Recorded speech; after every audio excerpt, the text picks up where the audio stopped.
Provincial ministers بیٹھے ہوئے ہیں آپ سب کو، اور چیف سیکرٹری صاحب، ہمارے جرنلسٹ بھی آئے ہوئے ہیں یہاں، ہمارے اوپینین میکرز، میں سب آپ کو اس اوکیزن کے اوپر خوش آمدید اس لیے کہتا ہوں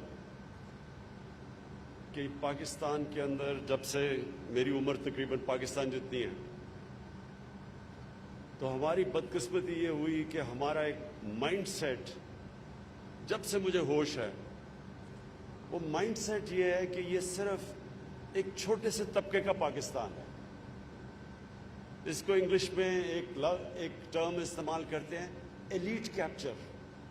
ایک ایلیٹ نے ملک کو ہر طرح اپنے قابو میں، قبضے میں لیا ہوا ہے۔ تعلیم کا نظام انگلش میڈیم، اچھی نوکریاں انگلش میڈیم، کوئی یہ نہیں سوچتا کہ اردو میڈیم کو کیسا تعلیم مل رہی ہے۔ دینی مدرسوں میں جدھر 25 لاکھ بچے پڑھتے ہیں ان کو کیسی تعلیم مل رہی ہے، کبھی کسی نے نہیں سوچا۔ کیونکہ میرے اگر بچے انگلش میڈیم میں پڑھ رہے ہیں اور ان کو اچھی نوکریاں مل رہی ہیں، مجھے کیا فرق پڑتا ہے کہ باقی ملک میں کیا ہو۔ یہ ایٹیٹیوڈ تھی۔ جیلوں میں صرف غریب لوگ نظر آتے ہیں، اور اس کی وجہ ہے کہ ہم نے دیکھ لیا کہ ہمارا انصاف کا نظام طاقتور ڈاکو کو نہیں پکڑ سکتا، اور جو جیلوں میں جاتے ہیں وہ صرف غریب لوگ جاتے ہیں جن کے پاس پیسہ نہیں ہے بڑے بڑے مہنگے وکیل کرنے کے لیے۔ اور پھر ہسپتال، سرکاری ہسپتالوں میں ہم نے اپنی زندگی میں دیکھا کہ سرکاری ہسپتال ہمارے جو انگریز چھوڑ کے گیا تھا، بہترین علاج ہوتا تھا۔ میری بہنیں سارے میو ہاسپٹل میں پیدا ہوئے تھے، لیکن آہستہ آہستہ امیروں کے لیے پرائیویٹ ہاسپٹلز بن گئے، صرف غریب گورنمنٹ ہاسپٹلز میں جاتے تھے، اور جو سپر رچ تھے وہ باہر اپنا علاج کرواتے تھے۔ تو یہ جو ایک سسٹم بن گیا ہمارا، جس میں یہ سوچ ہی نہیں تھی کہ ایک عام آدمی کس طرح اپنی زندگی گزارتا ہے، اور اسی میں یہ ہاؤسنگ آ گئی۔ ہم نے اپنی آہستہ آہستہ لاہور کو دیکھا کچی وادیاں بنتے ہوئے۔ یہ لاہور، اس کا پانی، عام نلکے کا پانی، میٹھا پانی سب پیتے تھے، اس میں صاف سٹی آف گارڈن سمجھا جاتا تھا، پولوشن نہیں ہوتی تھی لاہور میں۔ تو آہستہ آہستہ لاہور کو ہم نے دیکھا پھیلتا گیا، ان پلانڈ سیٹلمنٹ، امیروں کے علاقے ہو گئے، ڈیفنس، اچھی لوکیشنز، بیریا، ڈیفنس۔ کسی نے نہیں سوچا کہ عام آدمی جو تنخواہ دار ہے، جو زمینوں کی قیمتیں یہاں پہنچ گئی، اس نے کیسے گھر بنانا تھا۔ تو وہ کیا کرتا؟ کچی آبادیاں بننی شروع ہو گئی۔ آج آپ یہ سوچیں کہ آدھا کراچی کچی آبادیاں ہیں۔ کچی آبادی کا مطلب نہ سیوریج سسٹم، نہ بجلی، نہ لیگل کوئی کنیکشنز۔ وہ رشوت دیتے ہیں ان لوگوں کو جو بجلی کا محکمہ ہوا، گیس کا، تب ان کو کنیکشن ملتا ہے، اور وہ بڑے پیسے دیتے ہیں۔ غریب لوگ ہیں، گندگی میں رہتے ہیں، بچوں کو بیماریاں ہو رہی ہیں، پیٹ کی گند کے اندر ہے سارا، اوپن سیوریج ہے۔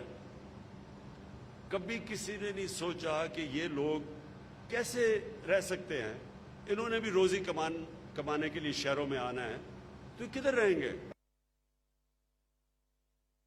گئی ساتھ ساتھ پھر قبضہ گروپ آتے گئے۔ قبضہ گروپوں نے کیوں آئے؟ کیونکہ زمینوں کے کیس ہی نہیں حل ہوتے، عدالتوں میں 50 سال چل رہے ہیں، وہ قبضہ گروپ آ گئے، ان کے ساتھ پورا ایک ٹروئکا بن گیا۔ ساتھ مل گیا جج، ساتھ مل گیا پولیس، ساتھ مل گیا قبضہ گروپ۔ اور کن کی زمینوں پہ قبضہ کر رہے تھے؟ کمزور لوگوں پہ یا حکومت کی زمینوں پہ۔ تو یہ جو ہمارا آئیڈیا نیا پاکستان ہاؤسنگ ہے، اس کی سوچ ساری یہ ہے کہ امیر آدمی تو پھر ان کی تو فکر نہیں ہے، ان کے پاس تو پیسے ہیں، وہ تو बड़े बड़ी डिफेंस या बैरिया में जा सकते हैं, लेकिन आम आदमी, तनख्वाहदार तबका, गवर्नमेंट सर्वेंट्स, मैकेनिक, वेल्डर, किसान छोटे, इनके लिए ये मुल्क क्या कर रहा है? तो अपनी कौम से जो मैं बात कहना चाहता हूं कि ये ज़हन में डाल लें कि कभी भी वो माशरा तरक्की नहीं कर सकता जो माशरा अपनी अवाम की, आम आदमी, उसको ऊपर उठाने की कोशिश नहीं करता। कोई दुनिया में माशरा जिसमें एक छोटा सा अमीरों का समुद्र, अमीरों का जजीरा हो और नीचे समुंदर हो गरीबों का, आज तक वो माशरा ऊपर नहीं गया। जो मैं बार बार मदीना की रियासत की बात करता हूं क्योंकि हम एक इस्लाम के नाम पे मुल्क बना था। हमारी ऑब्जेक्टिव रेजोल्यूशन में था कि पाकिस्तान का ऑब्जेक्टिव है इस्लामी फलाई रियासत। वो किसके ऊपर बेस हुई थी? वो मदीना के ऊपर हुई थी। मदीना में क्या हुआ था? सरकार मदीना ने दो काम किए थे। ये याद रखें, कभी मदीना में आते साथ ही दूध की नहरें नहीं बही थी, लेकिन उन्होंने दो चीजें कर दी थी। सबसे पहले उन्होंने कानून की बालादस्ती कायम की थी कि सिर्फ गरीब लोग ही नहीं जेल में जाएंगे, ताकतवर को कानून के नीचे लेके आए थे। जो आज यहां पाकिस्तान में शोर मचा हुआ है, सब इकट्ठे हुए हैं, 30 साल से जो हुकूमत कर रहे हैं, जो हुकूमत में आने से पहले क्या थे और आज अरबों खरबोपति बन चुके हैं, वो इत्तेसाब देने के लिए तैयार नहीं है कि वो समझते हैं हम कानून के ऊपर हैं। वो अपने आप को आम लोगों की तरह, ये कानून तो आम लोगों के लिए होता है, ताकतवर के लिए कानून नहीं है पाकिस्तान में। इसलिए सारी यूनियन बनी हुई है पीडीएम के नाम से कि जी हमें एनआरओ दे दो, बाकी आम लोगों के लिए तुमने जेल डालने तो बेशक डाल दो। सरकार मदीना ने सबसे पहली चीज एस्टेब्लिश की थी कानून की बालादस्ती। मेरी बेटी भी अगर चोरी करेगी सजा मिलेगी। तुम्हारे से पहले बड़ी कौमें तबाह हुई जिधर ताकतवर के लिए एक कानून और कमजोर के लिए दूसरा। ये हमारे लिए वैलिड है। आज तकरीबन 1500 साल पहले ये बात की गई थी। और दूसरी चीज, उन्होंने फलाई रियासत बनाई थी। उन्होंने रियासत ने जिम्मेदारी ले ली अपने कमजोर तबके की। दुनिया की तारीख की पहली वेलफेयर स्टेट बनी थी। और ये मॉडल है, जो दुनिया में कौम इस मॉडल पे चलेगी वो ऊपर चली जाएगी। वो साबित किया उन्होंने कि ये दो चीजें की उन्होंने, और भी और चीजें थी, लेकिन ये दो मेन चीजें की कि दुनिया की तारीख में कभी ऐसे नहीं हुआ कि 625 में सिर्फ 313 जंगे बदर में लड़ने वाले और 11 साल के बाद 636 में रोमन एम्पायर कोलैप्स कर जाता है उनके सामने यारमुख में, और 2 साल के बाद दूसरी super power Persian empire collapse कर जाता है कुदसिया में। ये तारीख का हिस्सा है। तो कुरान में हमें हुक्म दिया है कि उस मॉडल पे चलो, क्योंकि वो कामयाबी का मॉडल है, वो एक सक्सेस स्टोरी है। दुनिया का अजीम सिविलाइजेशन सेटअप किया उसके ऊपर। हमारी ये आज जंग है, ये दो चीजें करनी है। ताकतवर को कानून के नीचे लेके आना है और कमजोर के लिए ये रियासत ने जिम्मेदारी लेनी है ऊपर उठाने के लिए। हमने ये जो लो कॉस्ट हाउसिंग, इसका पहले फैसला किया।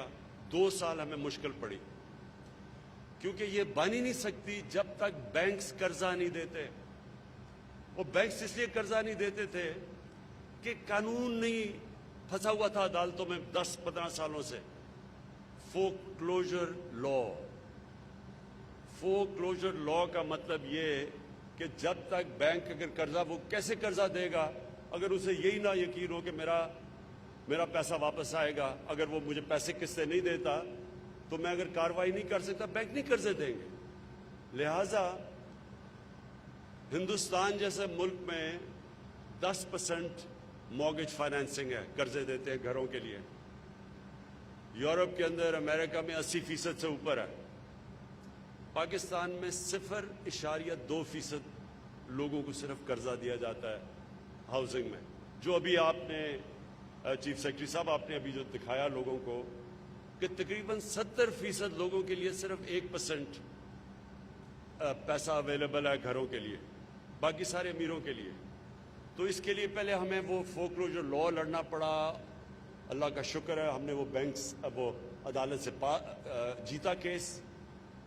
उसके बाद अब बैंक्स को लेके आए, अब बैंक्स को ट्रेनिंग दिलवा रहे हैं, बैंक्स को कह रहे हैं कि अपने स्टाफ को ट्रेन करें, क्योंकि उनको आइडिया ही नहीं है कि कैसे गरीब आदमी को कर्जा देना है।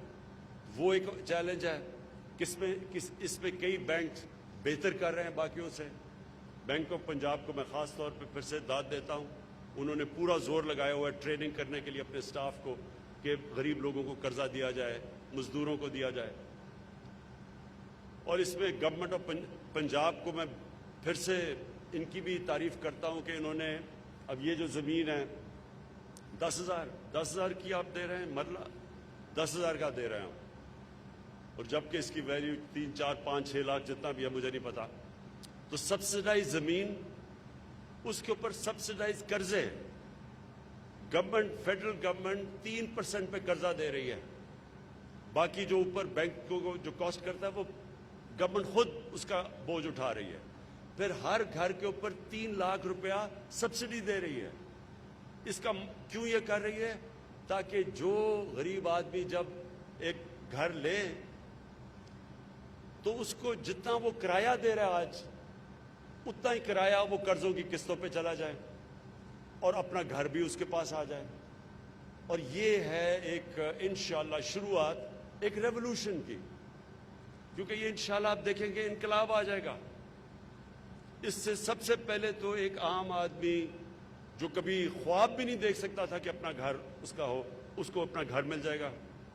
इससे बड़ी कोई नेमत नहीं है कि इंसान की कि जो उसकी अपनी जो भी मेहनत मजदूरी मर खप के, लेकिन जब घर आता है तो अपना घर है उसका। और फिर ये बहुत बड़ा एक सिक्योरिटी होती है लोगों के लिए कि हमारा घर है। डर लगा रहता है कि अगर किराया नहीं दे तो हमें बाहर सड़कों पर चले जाएंगे। और इससे फिर कच्ची आबादियाँ जो सारे फैलती जा रही हैं, हमारी आबादी बढ़ रही है, कच्ची आबादियाँ बढ़ रही हैं, और वो इतना बड़ा पोल्यूशन हैजर्ड है अब हमारे लिए, क्योंकि अनट्रीटेड सीवरेज जा रही है ग्राउंड वाटर के अंदर, पानी कंटेमिनेट कर रहा है नीचे। जैसे जैसे पानी नीचे जाता है सिंध की तरफ, 70% सिंध का जो ग्राउंड वाटर है उसमें आर्सेनिक है, पोल्यूटेड है। तो अगर कच्ची आबादियाँ बनती जाएंगी और सीवरेज अनट्रीटेड जाएगा, आखिर तो इसका नुकसान होगा, हमें ही होगा। इसलिए कच्ची आबादियाँ इंशाल्लाह उनके लिए हमारा एक और प्लान बना हुआ है। हमने जो मॉडल जो तुर्की में इस्तेमाल किया गया, मलेशिया में, इंशाल्लाह उस मॉडल के ज़रिए हम सारा रिन्यू करेंगे, कच्ची आबादियों को चेंज करेंगे, क्योंकि वो सारे इलाकों के अंदर, जिस तरह कराची, आधा कराची कच्ची आबादी है, तो इसके लिए पूरा प्लान बना रहे हैं कि कच्ची आबादियों को कन्वर्ट करें, उन्हीं लोगों को मालिकाना हुकूक दें, उन्हीं लोगों को जिस तरह ये घर दे रहे हैं, सीवरेज, पानी, बिजली सब कुछ दें, उनके पास मालिकाना हुकूक आए और वो इलाका भी तब्दील हो जाए और गवर्नमेंट भी पैसे बनाए। फिर दूसरा इसका फ़ायदा ये है कि जब हाउसिंग शुरू होती है तो हाउसिंग से 30 इंडस्ट्रीज कनेक्टेड है।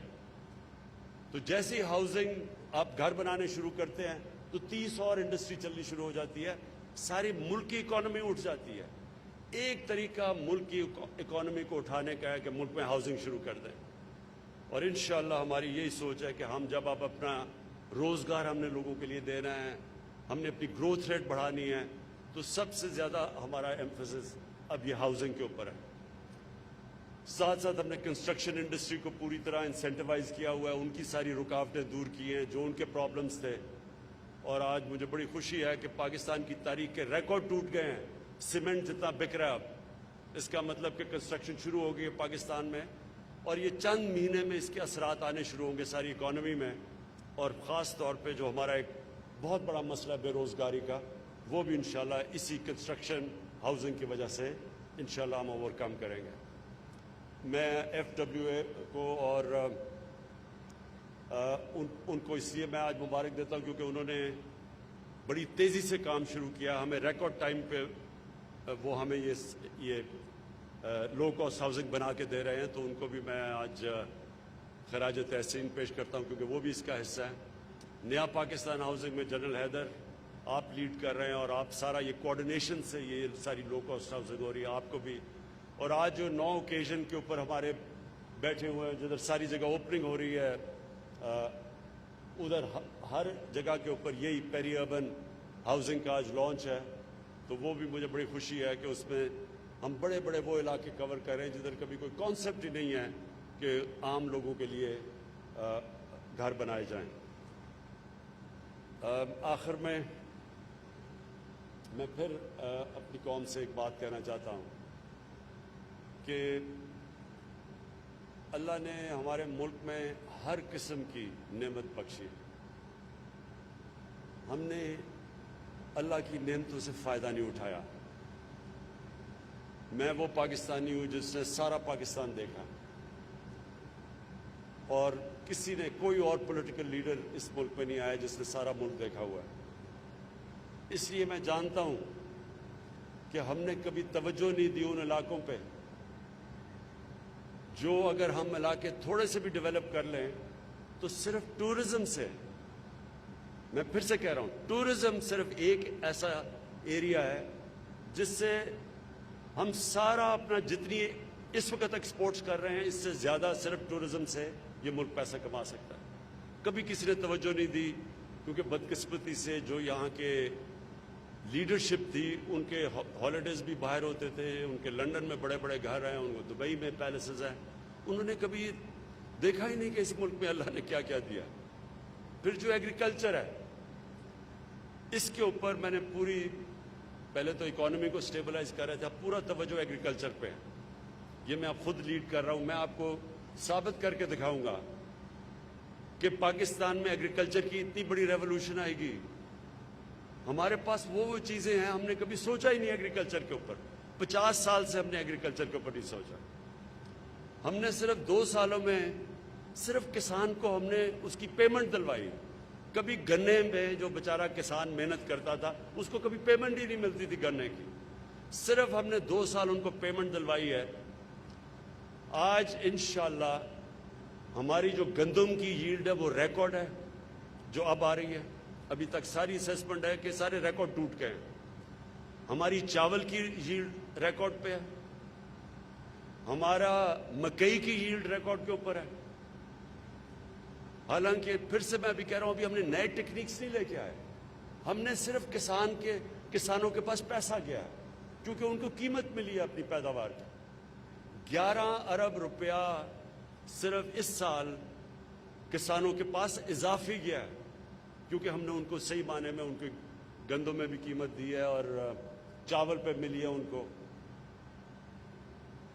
मकई में मिली है, गन्ने में मिली है। जब इंशाल्लाह अब नई टेक्निक्स लेके आएंगे तो एग्रीकल्चर से इंशाल्लाह पाकिस्तान को उठा देंगे। और उसके अलावा अब जो हमारा जो आगे प्लान है वो इंडस्ट्रीज जिनको निगलेक्ट किया, आईटी, इस बार ये आईटी एक्सपोर्ट्स रिकॉर्ड हुई हैं पाकिस्तान की तारीख। और हमारी जो एक्सपोर्ट्स हैं अब, क्योंकि हमने इंडस्ट्री को इस वक्त उनकी मदद की है पूरी तरह, उनको एक्सपोर्ट इंडस्ट्री को 11 साल के बाद सबसे ज़्यादा एक्सपोर्ट्स है पाकिस्तान में। इंशाअल्लाह आने वाले दिनों में आप देखेंगे कि जो हम मेहनत कर रहे थे, जो ग्राउंड वर्क कर रहे थे, अब उसकी आपके सामने उसका फल आपको नज़र आएगा निकलता हुआ। मैं फिर से पंजाब आपको इसके लिए बड़ी मुबारक देता हूँ, आपको खराज तहसीन पेश करता हूँ। और दूसरी चीज़ जो मैं फिर भूलना चाहूँ, जो आपने किसान कार्ड निकाला है, ये इंशाल्लाह किसानों के लिए इनकलाब आप लेके आएंगे एग्रीकल्चर में। बहुत मुबारक हो आपको। वज़ीर-ए-आज़म इमरान खान ने पंजाब पेरी अर्बन कम लागत हाउसिंग मंसूबे का आगाज कर दिया है। वज़ीर-ए-आज़म इमरान खान इस हवाले से तकरीब से खिताब कर रहे थे। ये मंसूबा बुनियादी तौर पर पंजाब के छोटे शहरों और कस्बों में रहने वाले कम आमदनी वाले अफराद के लिए बनाया गया है और इसका बाज़ाब्ता तौर पर वज़ीर-ए-आज़म इमरान खान ने आज संगे बुनियाद रखा है और इसका आगाज कर दिया है।